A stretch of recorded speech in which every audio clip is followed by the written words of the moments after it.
Good. Shalom, shalom. It's your brother Anayata back out here on these Moab Kingdom streets again to deliver the prophecies or to teach about the prophecies that shall surely befall this system in the near future. Today, scriptures I want to go into love of the world, and that love of the world for some kingdoms, like the kingdom of Moab, happens to be money, right? So we're going to start with love of the world, and then we're going to jump into how money is the love of the world for the kingdom of Moab, and how that eventually, in the end, is going to be their downfall, their undoing, which to a large extent is going to be the undoing of most kingdoms, because everybody's tied to the international money system through the international banking system, international central banking system, right? Which will soon bring in the mark of the beast, that being the microchip, right? So with that being said, Shalom, it's your brother Anayata. I'd like to give all glory, honor, and praise to the Most High, the Son, and the Holy Spirit. Yahweh, Bahashem, Mashiach, Yahweh Shai, Bahashem, Rakha Kwadash, Salakia. And double honors to all elders out there that rule and teach well among their camp and their flock. And peace and love and salutations to all the brothers out there pushing this truth in these last days, trying to save a soul, right? Seeking salvation for themselves in these last days, right? So, with that being said, let's start off. Let's go into 1 John 2:15. All right. Good. 1 John 2:15. Good. So 1 John 2:15. Love not the world, neither the things that are in the world. Right. And what are the things that are in the world right now? This present day Babylonian system. Right. You have high sexual immorality. Right. Anything goes, especially in the West. Transvestites, queer folk, lesbianism, homosexuality, and bestiality on a high level. And as it came out in the Epstein files, raping little children, right? So it's coming out. That's all coming out on a high level. That's the love of this world, and then that trickles down into the love of money, and all of these are carnal, right? Love of the flesh, doing the things that you love because it makes you feel good, right? Regardless of how you ill-gotten gain, right? So gaining someone's soul or gaining an advantage over somebody, no matter how you get it done. Right, whether you call it sin or not. And like I said, the Most High is going to judge a lot of these nations and a lot of people, regardless if they're of or if they know of the law or not. They're going to be judged for their transgression. Mainly the kingdom of Moab, mainly the kingdom of Edom, but then that trickles on down to all the other kingdoms. And second after Edom is the Moabites, right? Because the Moabites, they have their wagon hitched to the Edomites, so to speak, right? Anything Esau does, they like to follow, they like to copy. And it's no secret how much Moabites they love Esau, the so-called white man, and that's going to be to their destruction in the end. Right? So, reading on. If any man love the world, the love of the Father is not in him, right? So, if you love the things of this world, being a sexual degenerate, right? One of the things that's being pushed on a high level is adultery, right? You hear it in the music all the time. You see it here in the kingdom of Moab. You see it in a lot of these K-dramas and a lot of these soap operas out here in the kingdom of Moab, where a lowly entry-level female worker. She works under a domineering CEO type boss, and for whatever reason, the way the storyline, the way the plot runs, he ends up needing her in some official capacity, which then that turns over into lust. Now, meanwhile, this woman, she has a man at home that loves her, and his job, she has a better job than him, but because of his education, but for all that he has, he gives much of it unto her. And what does she do?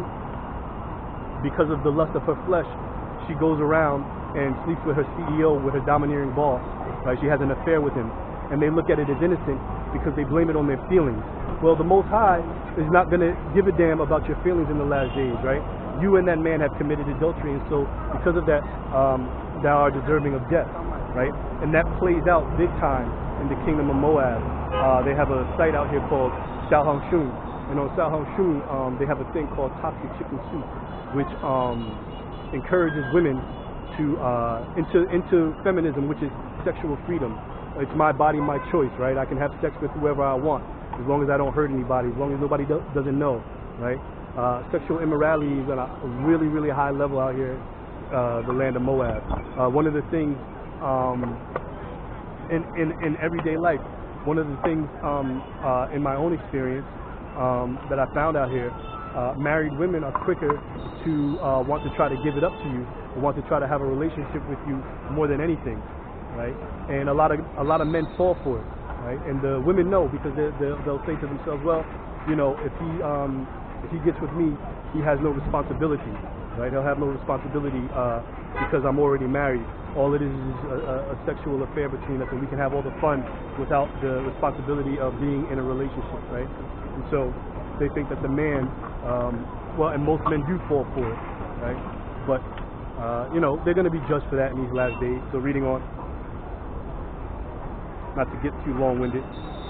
For all that is in the world, the lust of the flesh and the lust of the eyes and the pride of life is not of the Father, but is of the world, right? So when it talks about the pride of life, that gets into money.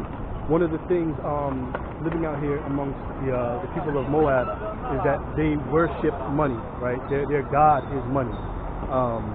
They have, you know, in the West, even though obviously the West is high on the Most High's list of sinful nations, you know, even with the holy days of the West, people will say Merry Christmas, right, or Happy New Year, or whatever it is. And for their high holy days, or for their holy days here in the kingdom of Moab, they have a saying say Jin Yin Kwai Liu, right? So meaning, roughly paraphrasing, more money come, or bless me with money, right? So they're constantly looking for money. I broke it down in one of my older videos where you know, I had it when I first came here. I had a chance to go hiking. You know, some Moabite friends that I had made, they decided to take me hiking or whatever like that, and you know, just to explore the country and see the kingdom or whatever like that. And on the mountains, pushed far up into the mountains, they have their Buddhist temples, and while that's where they go to worship, at the Buddhist temples or whatever. And what they do is they pray and they bow and they stick incense into the sand or into the cauldron of ash. And I asked my friend one time, I said, well, what are these, you know, because everybody's speaking in Chinese or some people don't speak at all. I said, well, when people go and they ask for a blessing, what do most people ask for? And she told me, she said, most people just ask for money. Like, that's all people want out here. All people ask for is money, not health, not a happy, well-knit family. You know, it's just money, money, money all the time. And it's gotten worse, right? Which is why the divorce rate is among the top in all the world out here in the kingdom of Moab. You know, you had Kevin Samuels when he was still alive. God rest the dead. You know, he used to go up and say, black women, you know, why can't you be like the Chinese woman? You know, Lee, Ling Ling, she doesn't give any problems to her husband or whatever like that. You know, and she's able to stay married without big hips and all that. Well, he had it wrong, because out here in the kingdom of Moab, they give men hell. They give the women give men hell, and everything is about money. And the women, they don't understand how bad the economy is, or how it affects, or how money works. All they know is they just need to find them.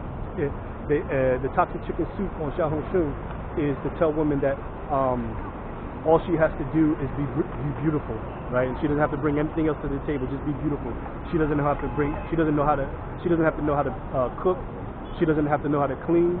She doesn't have to know how to bring peace, right? She doesn't know how to help build her man up, right? All she has to do is be beautiful, and that's enough to get in a relationship. And many Moabite men have woken up in recent years, and they're no longer going for it, and it's drastically affected the marriage rate and increased the divorce rate.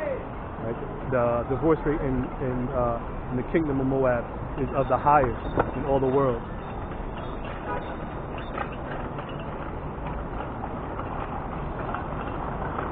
good, and the world passeth away, and the lust thereof. But he that doeth the will of the Most High abideth forever, right? So doing the will of the Most High is more important than the lust of the flesh, the lust of the eyes, right? And doing what feels good, right? But doing what's right in the sight of the Most High, that's what's going to have you last forever. Moabites, they wholeheartedly believe and trust in one, money, and then two, their government to save them.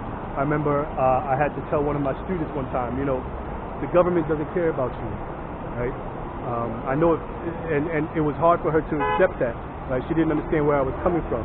Not understanding that, yeah, the government made it safe for people to do different things, but the reason why the government made it safe is so that they wouldn't have to worry about rioting, right? And rebellion in their country, right? It's not to keep you safe. It's so that they don't have to. It's so that they can eat their workload, right? They don't have to worry about riots and people invading one another, so to speak, as written up in the Apocrypha, right, in those last days. But that's surely to come to an end, right? Because as the economy crashes, more and more people are going to find it hard to make a living, and it's going to call and these people, because they wholeheartedly put all their trust in their government, when everything goes wrong and they're unable to take care of their family and put food on the table, the first people they're going to turn on is the government, right? And it's going to cause a mass riot amongst over almost 1.4 billion people. But I've heard that number, even that number has come out and is a lie, right? They said that there's not 1.4 billion people in the kingdom of Moab. So, but anyway, reading on. Let's jump on down. So that's it on that. Let's go to Isaiah 5:20.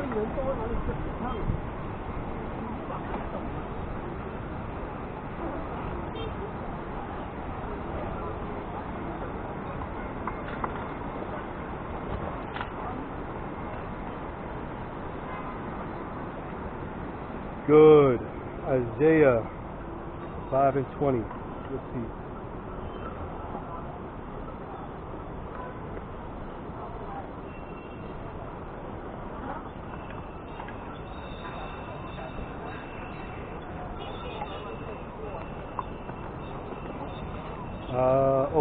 Wrong one. Wrong book. Hold on, bear with me, brothers.